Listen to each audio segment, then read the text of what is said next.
पश्चिम बंगाल के विधानसभा का दूसरे चरण का चुनाव हो रहा है। हमें न्यूज़ में देखने को मिल रहा है कि इतनी भारी संख्या में पुलिस बल प्रशासन एक्टिव है कि यह मुद्दा बन गया है।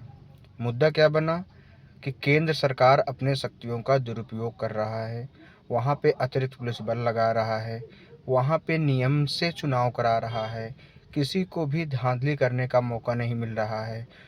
गुंडों को, मवालियों को, उपद्रवी को कंट्रोल किया जा रहा है, उनके साथ सख्ती से पेश आ रही है पुलिस। क्या यह मुद्दा है या सिर्फ इसे बनाया जा रहा है? जिस भी गुट को यह समस्या हो रही है कि सरकार इतनी सख्ती क्यों कर रही है, उनको यह सोचना चाहिए कि इतनी सख्ती की आवश्यकता क्यों पड़ी। हर बार वहाँ राजनीति में काम करने वाले लोगों की हत्या, अपहरण, उनको बूथ पर जाने से रोकना, ये सब क्यों हो रहा था? अगर यह सख्ती लोगों को डराने के लिए है तो 90% से ज़्यादा वोट क्यों पड़ रहे हैं?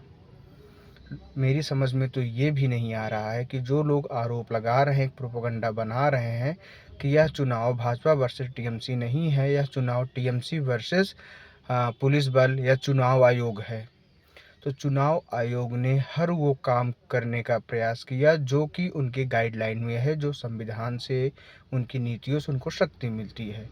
अगर सब कुछ नियम के अनुसार हो रहा है तो यह लोकतंत्र के लिए अच्छी बात है या बुरी बात है?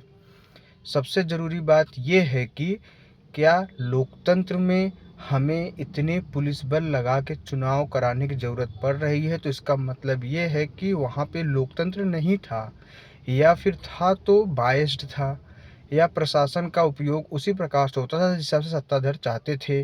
और अगर अब केंद्र में जो सरकार है, भाजपा सरकार है, वह उस शक्तियों को एक सही दिशा में प्रयोग कर रही है या अपने हिसाब से प्रयोग कर रही है, तो आपको अब कष्ट क्यों हो रहा है?